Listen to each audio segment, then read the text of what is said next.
రాజ్ తరుణ్ హీరోగా వచ్చిన 'పాంచ్ మినార్' cinema Amazon prime ఓటీటీలో రిలీజ్ అయింది. ఏ మాత్రం ఎక్స్‌పెక్టేషన్స్ లేకుండా నేను ఈ సినిమాని చూశాను. బట్ నాకు నచ్చింది. మరీ సూపర్బ్‌గా ఉంది అని చెప్పలేం గానీ, రాజ్ తరుణ్ ముందు సినిమాలతో పోలిస్తే మాత్రం ఇది చాలా బెటర్. ఇక వివరంగా మాట్లాడుకుంటే 5,00,00,000కి ఒక మర్డర్‌కి మధ్య క్యాబ్ డ్రైవర్ కిట్టు ఎలా ఇరుక్కున్నాడు, అందులోంచి అతను ఎలా బయటపడ్డాడు అన్నదే కథ.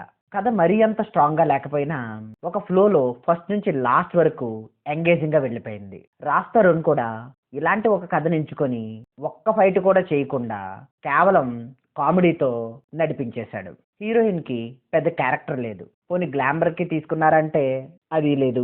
క్యారెక్టర్ ఆర్టిస్టులుగా చేసిన బ్రహ్మాజీ గారు, శ్రీనివాస్ రెడ్డి గారు, సుదర్శన్ గారు వాళ్ళకిచ్చిన రోల్స్‌కి న్యాయం చేశారు. ఎంతో కొంత కామెడీని జనరేట్ చేశారు. విలన్‌గా చేసిన అజయ్ ఘోష్ గారి క్యారెక్టర్ ఇంకొంచెం బెటర్‌గా ఉంటే బాగుండును అని అనిపించింది. సినిమాటోగ్రఫీ, సాంగ్స్, బీజీఎం మరీ అంత గొప్పగా లేవు. అలాని తీసి పారేయక్కర్లేదు. ఆ సినిమాకున్న బడ్జెట్‌కి, ఆ కథకి ఎంతవరకు ఉండాలో అంతవరకు అయితే ఉన్నాయి. క్లైమాక్స్ మరీ సింపుల్‌గా తేల్చేశారు. ఇంకొంచెం బెటర్‌గా రాసుంటే బాగుండని అనిపించింది. ఇంకా సినిమాలో ప్రస్తుతం చాలామంది త్వరగా డబ్బు సంపాదించాలని అత్యాశకు పోయి ఎలా ఆన్‌లైన్ స్కామ్స్‌కి గురవుతున్నారో అన్నది చూపించారు. హై ఎక్స్‌పెక్టేషన్స్ లేకపోతే మాత్రం ఈ సినిమాని ఫ్యామిలీతో ఒక్కసారైతే ఓటీటీలో చూసేయొచ్చు. ఇక ఓవరాల్‌గా ఈ సినిమాకి నేనిచ్చే rating 2.75 out of 5. It's purely my opinion. Thank you.